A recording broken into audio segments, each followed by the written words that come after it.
Hey, Southeast team, it's Robert here. I'm at an event today with Don and Judy Everetts. We're having a good day, and I'm taking 5 minutes out here to rest my swollen knee. So it's been a good day. When my knee swells up, I know we're doing well. Today, I want to talk to you about increased transactions. Um, there are a lot of things, of course, that can increase transactions, and I've got just a short list here, but I really want you to take this to heart and just make sure you're not missing anything. And I know there's many more things too, but this is a quick list for you. I think some important things to increase transactions. It really starts with emailing your customers. It's one thing we've been talking about for about a year and a half, and yet I know that not all of you do that, and yet many of you do. And so I just want to share a couple things with you. Bruce Fussell was on the phone with me. We were talking about a few things, and he had some customers coming to his register, of course, during that conversation. And so, not once, not twice, but 3 times I heard Bruce not ask for an email. He doesn't ask. He says, type your email address in the keyboard, please, and you can verify that the address is correct on the screen right here. He uses an external keyboard, but notice that he doesn't ask. He basically says, type your email right here, and they do it, and about 75% of the time. So that's one experience I've had recently with that. You all know Betty Stockman continues to collect more emails than anybody else in the country. And, why she does it is not just because we've asked her to, not because it seems like a good thing to do. She does it because it actually gets her more transactions. And one story that comes to mind is last week I was talking to Betty, and she had a customer that came to a register, bought over $100 worth of items, and said, Betty, thanks so much for sending me the email. I wasn't supposed to come in today, but I didn't want to miss this event. I wouldn't have known about it otherwise. And so that's a win. I mean, that's an increased transaction with no effort whatsoever. So that's a big deal, I think. Last week, Brett Pemberton also sent out hundreds of emails to Centennial Hospital employees that he had collected previously, and his sales were nearly double at this event. And I asked him, what do you think contributed to the doubling of your sales? And he said, clearly, it was the emails that I sent out. People commented about it. He asked everyone, did you get my email? They responded that that's why they were there. And his sales were nearly double, and that's no joke. So that's really important. Just a couple more here to consider. I think getting your contact person involved is extremely, extremely important. We talk often about how to do that and why it's so important, but really there's three basic things you can do. I think you call ahead, you do a quick check-in call, and during that call you try to pump them up and create an urgency and an excitement about your upcoming event. Talk about other great events you've had recently that had positive results. Talk about specific high ratio items that your customers are responding to. And talk about their location.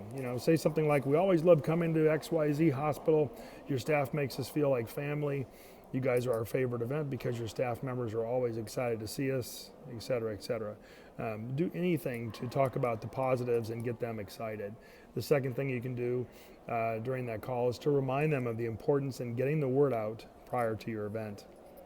I'd be really specific here. I would tell a story about lost sales that occurred when you didn't have the promo material sent out in advance. And then, talk about an outstanding story of great sales growth when your contact person went over and above, maybe took an ad out in the paper or a radio spot.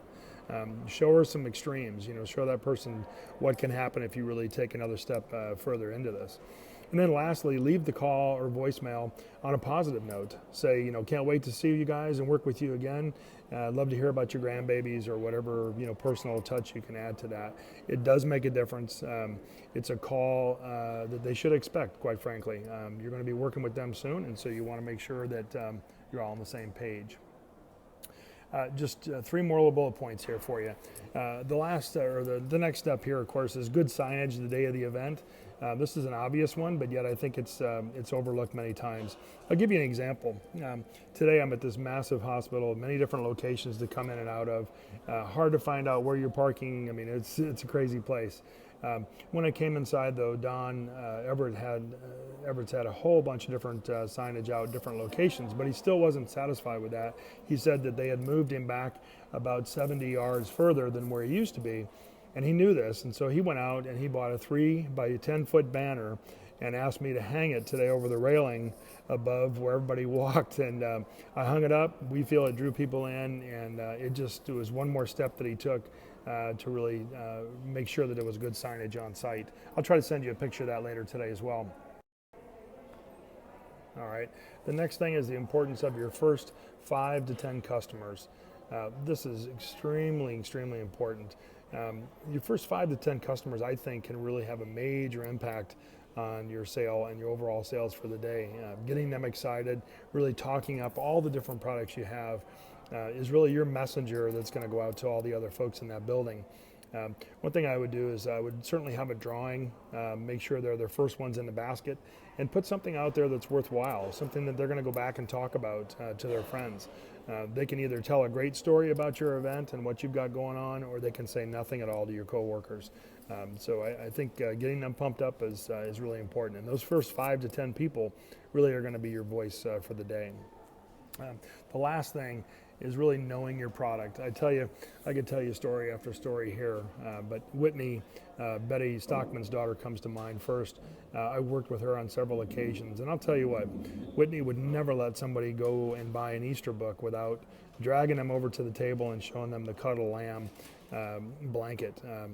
She'd have some comment about, you can't read this book without cuddling up with this blanket, that kind of thing. She knows her product, and she's not afraid to share that with her customers, and it does make a big difference. Today I noticed too, Donna and Judy have 2 ladies working with them at this event, and both of these ladies know this product way better than I ever will because they touch it every day and they know it. They are, walking people all around the event, showing them different items that can be matched up with what they're looking for. And in my mind, this increases transactions without a doubt. So those are a few strategies. Hope you guys are having a great one. We are here, and I've got more to come, but I wanted to share that with you today. Have fun, y'all.